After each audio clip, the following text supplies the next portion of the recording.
jimat gitu. Ngomongin jimat nggak enak kalau dikira nanti saya minta jimat ke sini malah. Nah, contoh keris empu gandring, kekuatannya kan luar biasa. Itu karena olahan dari empuknya. Kalau saya bisa ambil keris empu gandring. Yang penting jangan meyakini bahwa cincin itu yang menjadi penolong bagi kita. Benda gaib itu kayak kentut lah.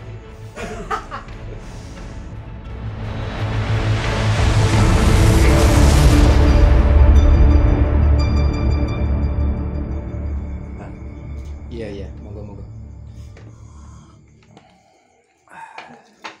Ini Pak, ya. Iya. Iya. Maksud saya ke sini ini mau ya ini saya bawa teman.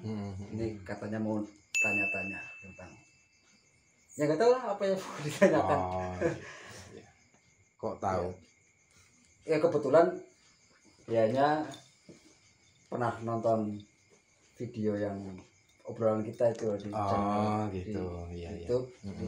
Pengen nih ya nanya ke saya. Saya nggak bisa menjawab gitu. Makanya saya ajak ke sini mau nanya sesuatu gitu. Ya mungkin banyak pertanyaan sama Abah. Iya, selagi kita bisa jawab kita akan jawab lah. Iya. Gitu.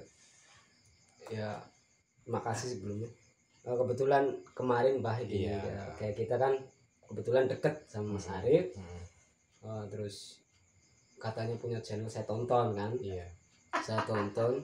Terus Subscribe ya. saya juga udah subscribe. Ya. Betul, udah subscribe. Terus saya lihat beberapa konten apa, terutama kalau nggak salah ada yang namanya membahas tentang khodam dan sebagainya. Iya. Itu menggelitik saya karena saya pribadi punya beberapa pengalaman lah secara pribadi kan. Yang kedua juga dari channel-channel yang lain, dari tonton-tontonan di media kan ada banyak kayak tontonan tentang kayak gitulah, dunia-dunia mistis. Mungkin bahasanya kemarin dibahas sama Mas Arif, itu atau kalau kata Abah katanya dunia hikmah atau apa gitu, kalau nggak salah ya, kalau nggak salah Pak. Itu kemarin saya jadi punya pemikiran sendiri PR karena saya sering nonton itu beberapa tokoh-tokoh di media yang memang katanya ahli spiritual dan sebagainya kayak gitu kan. Ada yang namanya penyedotan benda gaib apa ya kayak gitu bahasanya mungkin lah kalau di Iya itu. Jadi menurut Abah gini, yang kalau saya sih percaya nggak percaya kan. Karena saya juga nggak bisa ikut ngambil gitu kan, saya cuma lihat kalau saya bisa keren tuh ya menurut anak muda itu apalagi yang pengetahuan itu ya. Iya, pengetahuan kayak gitu kurang kan kadang-kadang pengen kayaknya kalau saya bisa ambil keris empu gandring kayak gitu kan kayaknya keren gitu di film itu. Itu menurut Abah sendiri itu benar nggak ada benda gaib yang bisa kita ambil? Gini ya, sebelumnya kita logikakan aja dulu biar paham gitu ya. Yang namanya benda gaib itu seperti apa sih? Kemarin sebenarnya kita pernah bahas itu. Benda gaib itu kayak kentut lah. Coba sih ada orang bisa nyedot kentut bahasnya gitu. Jadi kayak gitu. Bisa disedot kentut itu baunya aja kan. Nggak kelihatan fisiknya. Kan kayak gitu. Iya. Jadi yang namanya benda gaib itu tidak bisa disedot dijadikan benda yang kelihatan oleh mata. Sebenarnya apa sih? Yang namanya orang atau ahli hikmah atau supranatural itu mengambil, itu bukan mengambil benda gaib. Sebenarnya benda itu sudah ada. Sebelumnya itu benda itu sudah ada. Bentar Pak, saya potong maaf. Iya. Maksud saya itu benda itu bukannya kita ambil dari satu dimensi, itu dimensi mereka mungkin lah golongan kayak gitu. Kita ambil masuk ke dimensi kita terus kita wujudkan, itu kayak gitu kan? Bukan seperti itu. Apa sih ya, bagi mereka itu tidak bisa benda-benda mereka itu diambil. Kita kemarin sebenarnya sudah dibahas permasalahan khodam. Bentuk wujud asli daripada mereka itu tidak ada yang tahu. Kalau hantu menyerupai pocong kemarin itu, bahwa mereka itu memperlihatkan eksistensinya itu karena pola pikir manusia. Kan seperti itu. Lah berarti bukan benda gaibnya, bukan benda gaib yang kita ambil. Sebenarnya benda itu sudah ada, cuman ditutupi oleh bangsa gaib. Nah, seperti itu. Ya kan misalnya ada keris itu Keris itu Emas. bikinan manusia. Keris itu bikinan manusia. Cuman dari beberapa kurun waktu yang sampai lama sampai akhirnya hilang dari orang itu, nggak tahu kemananya, dan Iya. ditemukan oleh bangsa jin. Akhirnya ditutupi oleh bangsa jin, dimasuki, dijadikan rumah oleh bangsa jin. Akhirnya dijadikan, ditutupinya itulah menjadi gaib, tidak terlihat oleh manusia Manusia. secara kasat mata kayak gitu. Tidak lah, kalau kita pikir bangsa mereka untuk bermain keris dan lain sebagainya, membuat sendiri, nggak seperti itu. Sudah ada Jadi itu peninggalan peninggalan benda kuno seperti itu yang sudah lama sekali. Kayak tadi dikatakan keris Empu Gandring misalkan. Iya. Kan sekarang nggak tahu di mana. Bisa jadi Iya. ditutupi oleh bangsa mereka.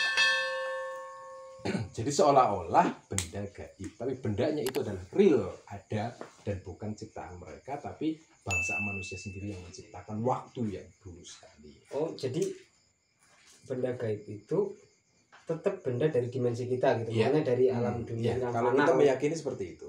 gitu. Terus kok bisa nih yang difahami oleh publik itu kan Mm-mm. benda itu kan dikatakan benda gaib karena diambil tuh, setahu saya kan ya, Iya. diambil di dimensi. Ternyata itu berarti memang pada menurut apa atau memang mungkin keilmuannya sebenarnya benda itu sebenarnya benda dari dunia kita gitu. Iya, seperti itu. Ditutupinya alasannya kenapa? Misalnya gini, ada kok, misal saya punya, misal nih Pak, nih saya punya korek, Iya. misalnya menurut saya, itu kan saya korek, saya simpen, terus jadi misal dunia mereka suka nih sama korek saya, Iya. jadi korek saya itulah yang ditutupi gitu Iya, maksudnya. seperti itu. Hmm. Jadi karena kesukaan mereka, akhirnya mereka menutupi agar tidak terlihat oleh manusia. Itu menutupinya dengan benda lain atau Dengan kekuatan mereka. oh, Dengan kekuatan mereka. Dengan energi mereka. Setahu saya kan gini, Hmm. benda gaib itu kan punya kekuatan, energi kayak gitu. energi katanya. Iya. Kalau Bisa misalkan buat bunuh dia orang. ambil ini berarti ini punya kekuatan, Iya. bisa terbang atau gimana gitu Iya. loh, bisa untuk menyerang orang. Betul. Itu benar, Pak. Kayak gini, orang-orang dahulu ya. Contoh keris saja. Iya. Keris di Jawa itu kan ya. Keris itu sendiri kan dia penciptanya atau pandai besinya, Pandai besi.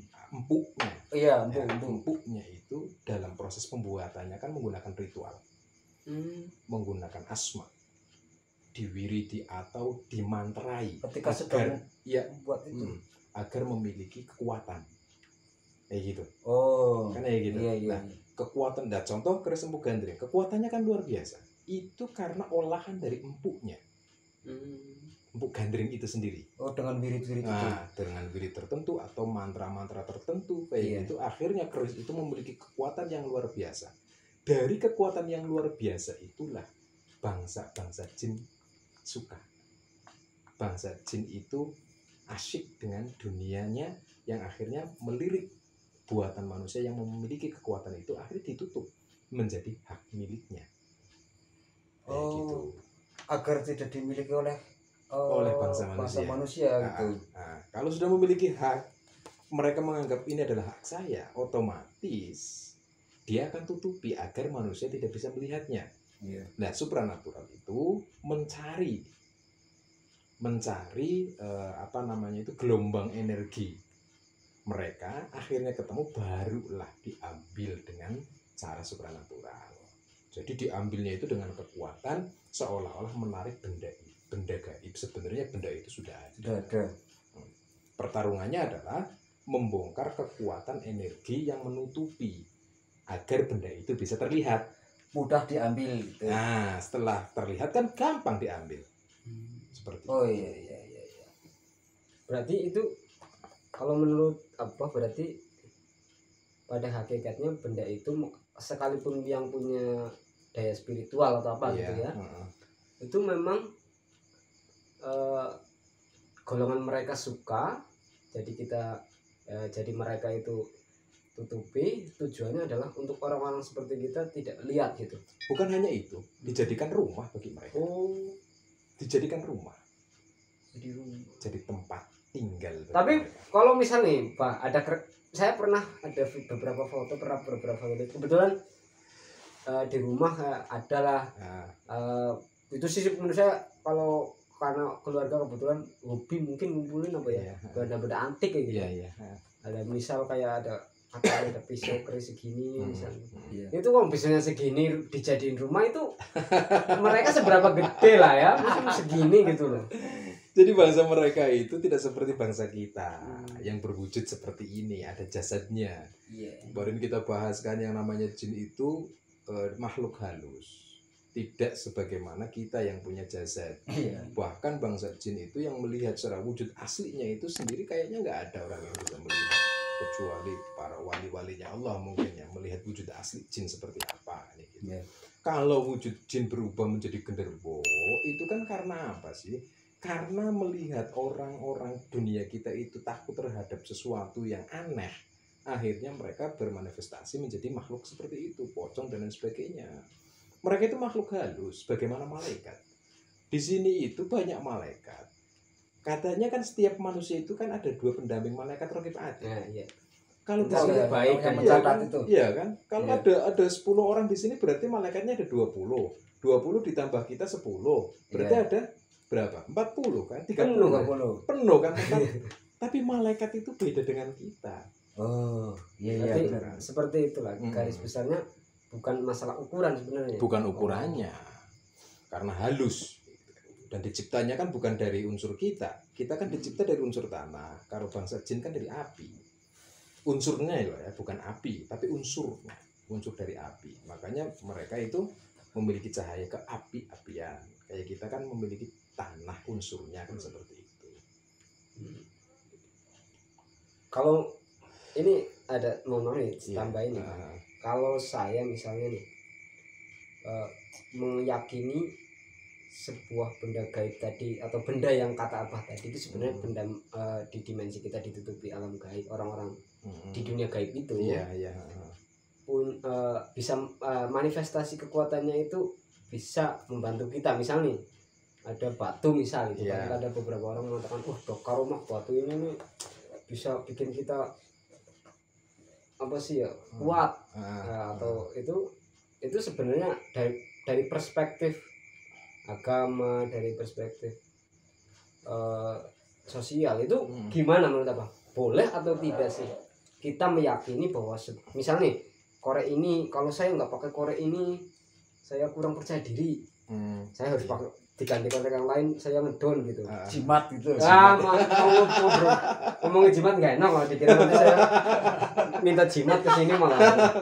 Ya enggak. Jadi kayak gini, yang namanya jimat orang Jawa orang kita bilangnya jimat. Jimat itu kan satu di rumah, siji di rumah gitu kan ya. Bahwa ya permasalahan kepercayaan kita terhadap jimat lah ya, dikatakan seperti itu ya. Terhadap sesuatu yang punya kekuatan gitu. Selagi kepercayaan kita tidak melebihi kepercayaan kita kepada Allah, ya nggak ada masalah. Aneh gitu.